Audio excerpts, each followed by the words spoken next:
There's actually over 1,000 studies showing that do your best is adopting that philosophy. I'm going to do my best. I'm going to look in the Yeah. eye, tell you I'm going to do my best, is all but worthless. Some people kick themselves in the pants unnecessarily because they don't think they're doing their best. Other people pat themselves on the back when they shouldn't because they're not doing their best.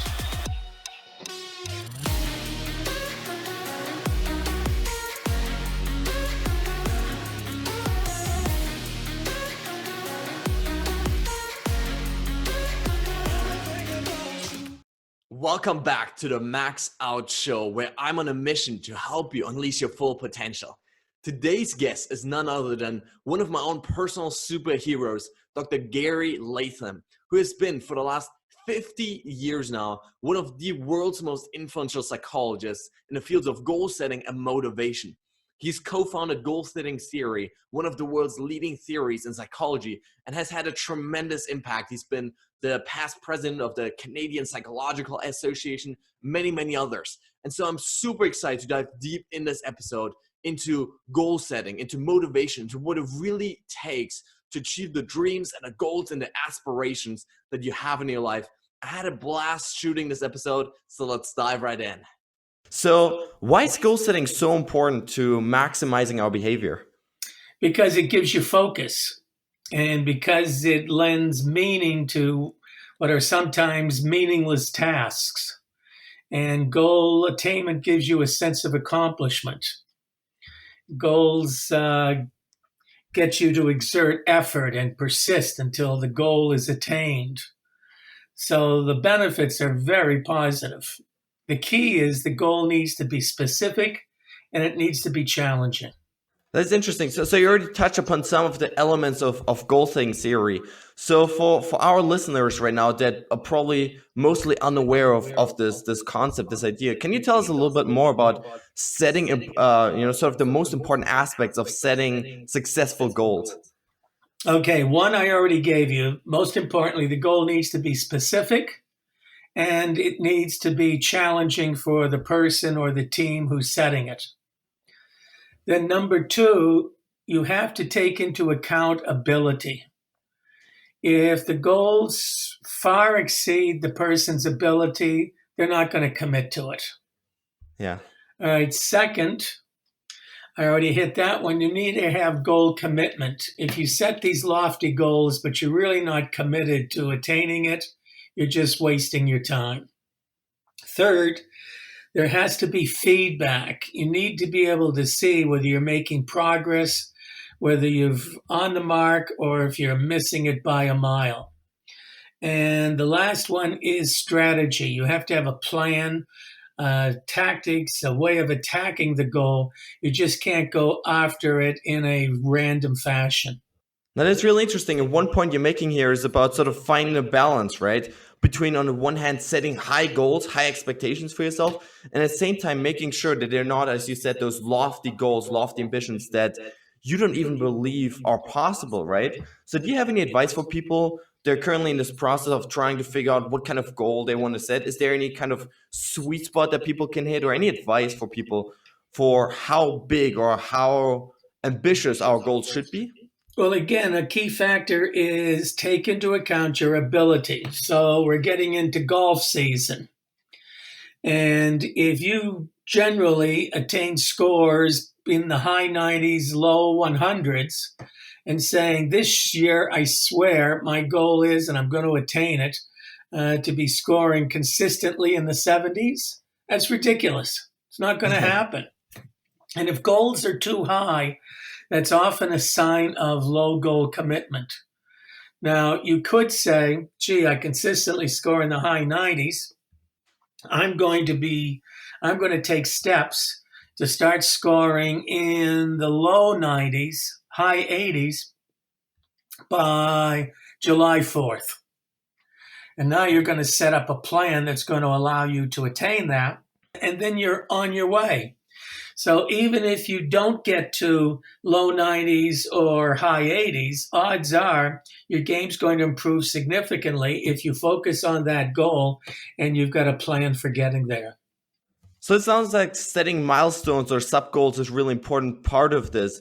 When you're setting those types of really milestones along the way, do you think it's still powerful to focus on the overall vision, so that big end goal of going to low 70s? Or should we sort of take it step by step and really focus only on those incremental steps along the way? Yeah, that's a very good insight on your part.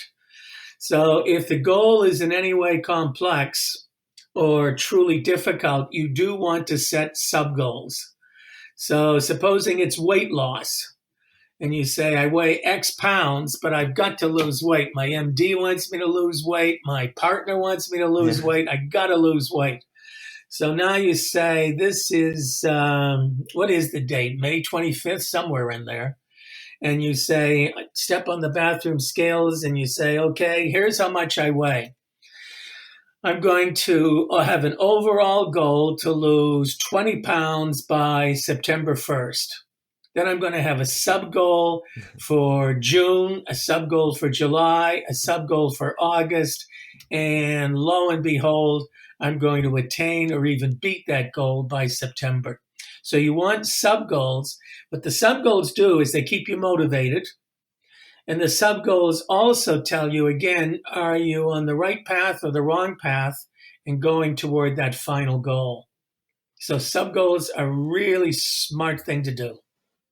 Well, yeah. So you also have like you mentioned, right, that direct feedback, right, of every day knowing sort of where you're going and how well you're doing. I started applying this in my own life and just really tracking every single day sort of the behaviors that also got me there, like the behaviors that were necessary to achieve my goals. And I've really found that like that actually boosts my motivation on a daily basis.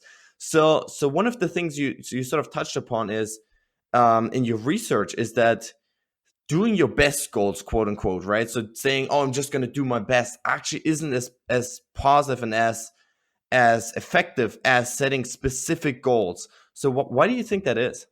Well, there's actually over 1,000 studies done in countries from Japan to South Africa, Canada, the United States, UK, Germany, showing that do your best is adopting that philosophy. I'm going to do my best. I'm going to look in the Yeah. eye, tell you I'm going to do my best, is all but worthless.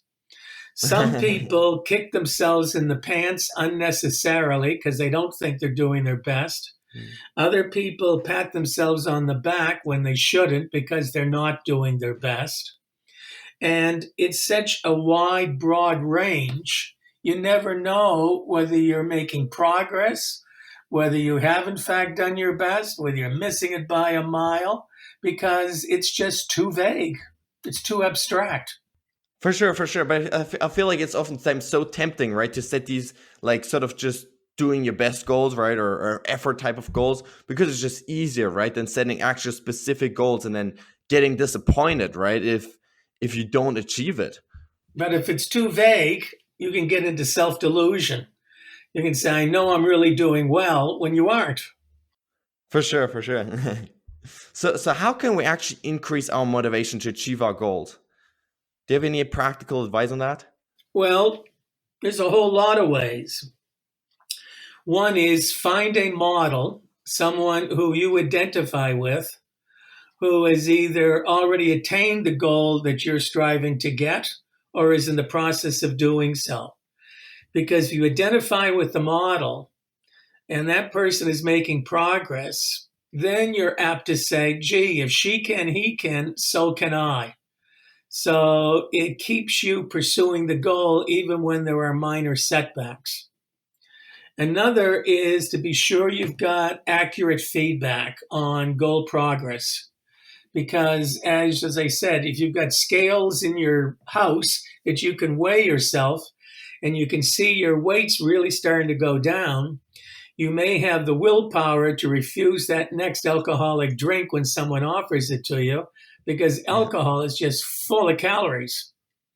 And same thing with a lot of sugar and dessert. Somebody says, how would you like another piece of cake? You say, no, thank you, because you can see how well you're doing in losing weight. And you don't want to start going down the wrong path. Another way is to take, in many ways, well, we've talked about it, having sub goals is very motivational. And finally, is your own self-talk. Are you talking yourself up or are you talking yourself down? Are you saying, I can do this? All I have to do is, I've got this great plan. Keep your self-talk positive and you'll stay motivated to attain the goal. Oh, here's another one for you. Tell people exactly what your goal is and then get their support. So, again, in my case, I love to have a drink, an after dinner drink around 11 o'clock at night if we're at a party on Saturday night. So, I've given my wife permission to say, someone says, Gary, would you like to have a drink? I say, sure, please. And she's got permission for me to say, no, actually, Gary would like Perrier. Because Perrier doesn't have a whole lot of calories, not going to give me a hangover. Yeah. And I'm not going to get angry because I've told her up front, be sure to do this. Don't let me have that extra alcoholic drink because I'm going to pay for it when I step on the bathroom scales the next day. Well, I love that. It's such a great concept, really, of making sure that you actually commit and stick to the goal. Yeah, so get public support from your buddies, from your parents, from your partner, whoever you're going out with or live with.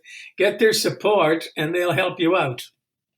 Wow, I love that. And one other thing that you mentioned before that you touched upon is this idea of putting attention on your goal, right? Because I feel like much of the impact of this constant feedback and constant goal setting is that like we're just more conscious of the goals that we're trying to reach, right? Rather than living so unconsciously. That's right. So if there's a key word here, it's focus. And that's another trouble with you say, do your best. How can you focus on something that's vague and abstract, such as do your best? But say you're a runner and you said, gee, the last time I did this in 30 minutes. Now, you're not going to say, I'm going to do my best. You're going to say, I'm going to shave another 2 minutes off this. So in this run, I'm going to do it in 28 minutes. And then you do that a few times. You say, you know what? I'm going to get this down to 25 minutes. So these are sub goals, and they're having a fantastic effect on your ability, your speed, your ability to beat your what we call the distal goal, all because of focus. For sure, this is so important. I wish I would have known this research years ago, right? Because when I started running, I was setting these constantly setting these like effort goals, right? I'm just going to do my best, just going to run my hardest, right? But what I found is that every time that I actually set a specific time for how fast I wanted to run or what place I wanted to get, I actually ended up doing better than just saying, I'm just going to do my best today and see where it goes.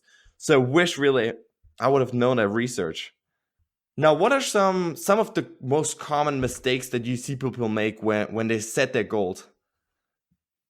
I think they don't take into account situational resources. So if you say, I'm a runner, well, what have you got on your feet? How good is your running shoes? Yeah. And what kind of a track are you running on? So you've got to have situational resources. You need to make sure you've minimized any situational constraints. And then another one we've already touched on is take into account your ability. So you were saying earlier, some of the people listening to this pod are going to be students. If you've been getting D's and C minuses in Latin or math or history, doesn't matter what the subject is, and you suddenly say, I'm going to get A's, and then it comes back as B pluses. Well, instead of getting yourself discouraged, you should be giving yourself a big pat on the back. And you probably should have been setting a realistic goal. Or you were going to ask me about SMART, specific, measurable. Yeah. A is attainable. So if you consistently be getting D's and C minuses, you want to set goals for grades that are realistic and attainable. So you probably want to say, I'm going to shoot for C plus on the next one, and I'm going to shoot for a solid B on the one after that. Then, by the way, don't forget you need to have a plan. So the plan may be, I'm going to study with my girlfriend or boyfriend who gets good grades in this course. I'm going to start staying after school and working with the teacher. I'm going to hire a tutor. You got to have a plan that's going to allow you to attain those goals. For sure, that's so powerful. And one important thing that you mentioned here is this idea of setting the right expectations, right? So if you're the student right now, not saying, oh, from now on, I'm going to get all A's, right? Because that's just not realistic, but really getting clear on like what is realistically going to happen. Because otherwise you sort of just stop yourself from being more motivated, right? When you just fail and fail and fail at those goals, you're not going to be motivated anymore to try, right? That's correct. So how have you used goal setting theory in your own life? You mentioned before how you use your wife to sort of ditch the wine at dinner parties. Have you used any other kind of techniques or tools in your own life? Well, I was giving an invited address in Australia a few years back. And when I was done, we'll open it up for questions. And someone asked the same question that you just did. Do you use goals in your life? And before I could answer, my wife jumped up, turned to the audience of about 1,500 people and said, are you kidding me? My husband sets goals before he gets out of bed on Saturday morning. So in my personal life, on the weekends, I usually have a list that I write before I walk out of the bathroom after I've taken my shower. I've got a list of, say, 5 key things I'm going to get done before the day is over. Oh, wow. And when I go to the university on Monday through Friday, again, I'll have 3 to 5 goals that I want to accomplish before I go home. Now, again, you make them specific because then you can't fool yourself into thinking, gee, I really knocked myself out. I've done my best. I'm getting tired. I think I'll go home. No, I look and say, darn, I've only done 3. I'm going to stay here and knock off the other 2. Now, again, why do that? Gives you sense of accomplishment. And by the way, sense of accomplishment helps minimize feelings of burnout. Oh, wow. So whether you're an athlete or a student, you want to minimize burnout by accomplishment. Why do you think that is? That's fascinating insight. Oh, because most of us dread living in a, what do I want to call, merry-go-round, just going around and round, not accomplishing anything, feeling that what you're doing is useless. Everybody hates feeling useless. And if you can, even when you're stuck in traffic, you may say, you know what, this is a great time for me to listen to the news and get caught up on the world. Or this is a great time for me to listen to an audio book and find out I've been wanting to read this for so long, I never have a chance. So I'll listen to the book while I'm in the car. It's that sense of uselessness, that feeling that comes, uselessness comes helplessness. With helplessness comes the sense of, I just give up. And when you give up, life is all but over. For sure. Wow, that's so interesting. Now you mentioned before that you're like writing down your goals every single day. So do you actually like stay at work until you've knocked off every single one of them, or what is your process of? Now notice I only said 3 to 5. If I said 55, I'd never go home. So again, it has to be attainable. By the way, they also have to be important to me. If it's clean up the office, there's nothing I hate more than tidying up my desk or tidying up the office or even tidying up around the house. I hate doing that. Yeah. So it's got to be 3 to 5 things that are important to me that I want to get done. And then the clock, it starts to get close to 5 o'clock. I think, gee, maybe I should leave and try and beat the traffic. But I've still got 1 or 2 left. I'll stay and do them. And then I drive home feeling good about all the stuff that I got done today. And by the way, it adds up. There's 5 days in a work week. So I look at all the things I've done over the whole week, and I'm feeling darn good on Friday. And if I'm not feeling darn good, guess what I'm going to do Saturday morning? I'm going to get caught up.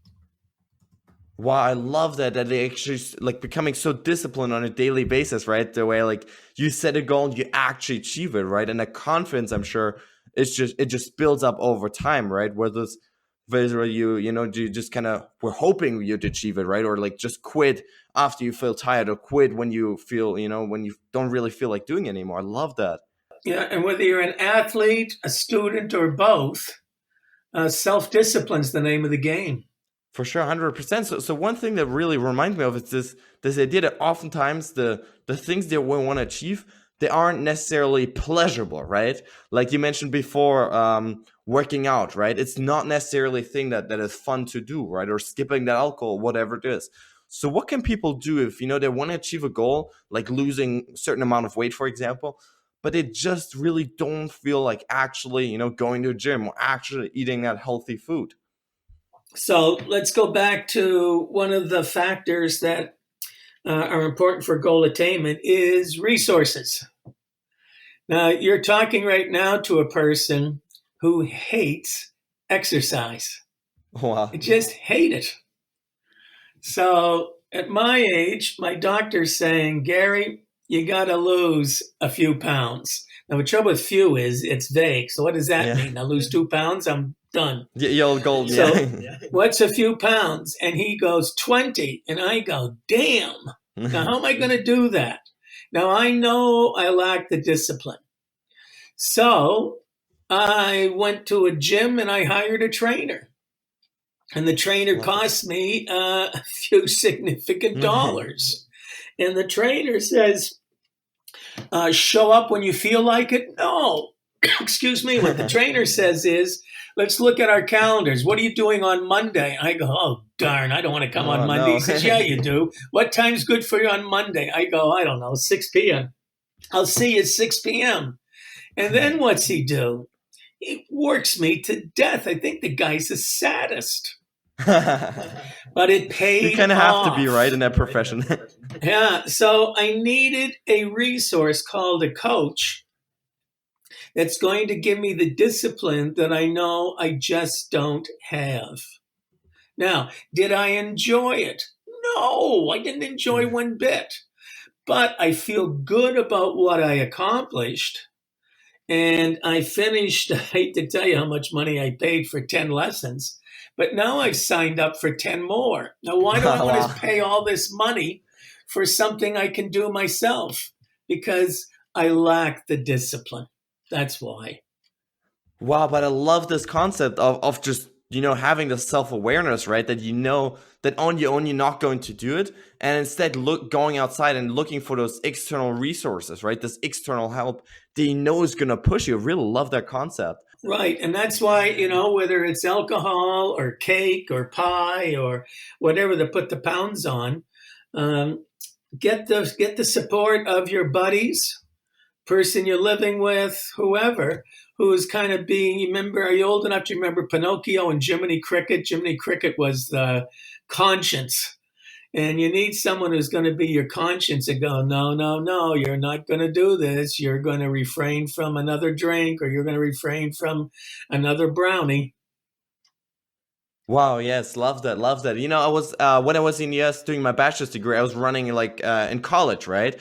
And we had a team of like 10 guys or so there, right? And the amazing thing was that you're actually able to push each other like on a daily basis, right? So we'd, start waking up early, we'd start, going to bed early, like sooner, right? We'd start doing those early morning runs, extra miles every day, because once you're in that environment where everyone's driven, right, and everyone's like driving and pushing each other, it becomes so much more easier to sort of feel motivated, quote unquote, right, on a daily basis. Absolutely. Love that. Now, Gary, on this show, we always love to celebrate failures. So do you have a favorite failure in your life, a failure or a parent failure that set you up for later success in your life? In my case, I'm a professor, and I'm required, well, I think probably all your listeners have heard the term publish or perish. And the perish means if you're not publishing, you not only don't get promoted, you get let go from the university. So there's tremendous pressure. Now, here's the next thing your listeners may not know. To publish in the top journals it's a 90% rejection rate. Wow. Okay. Only 10% of the papers that are submitted to a top journal get accepted. So, tremendous likelihood of failure after failure after failure. Now, I'm among the top professors in my field. However, at this very date, I still get rejections. Yes, you do. So, how do you stay motivated? And what I learned way back in the 70s when I first started publishing in this field was to seek and accept criticism. Actually go out and ask for it. So in running, when you and I go running, I'd like you to watch me and give me at least 3 tips. I'm not asking you to make me feel bad. I'm not asking you to be abusive, but I am asking for constructive criticism, whether it's running or eating habits. We talked about weight. I might say, look, you and I usually eat every day for lunch together. What tips have you got for me in terms of losing weight? And you might say, Gary, why don't you get off the soup, which is loaded with salt, and start eating salads without dressing on it? It has less calories that way. In terms of my papers as a professor, I would send them to very eminent people in my field. And I would say, I would really appreciate your critique on everything from style, grammar, to substance, which has to do with the theory and the science and that sort of thing. But it was up to me to make the person feel comfortable saying, in so many words, Gary, your paper stinks. And better that I know it stinks before I submit it than after I've submitted it. So once I started to accept criticism, I learned to look forward to getting it and then taking action steps to fix the mistakes that I've made. And I did that in my 20s right up through my 70s. Wow, that is such an amazing idea. And I love this. And it really reminds me of Carol Dweck's growth mindset, right? Because really what it comes down to is sort of building an identity around the learner, right? About being able to get better over time rather than having this fixed mindset where you believe that your basically capabilities are just set in stone, right? So this is such a great idea. Yeah, the only thing I would add is, and this may be too much information, is that in Carol Dweck's case, she's talking about traits, what you're predisposed to doing.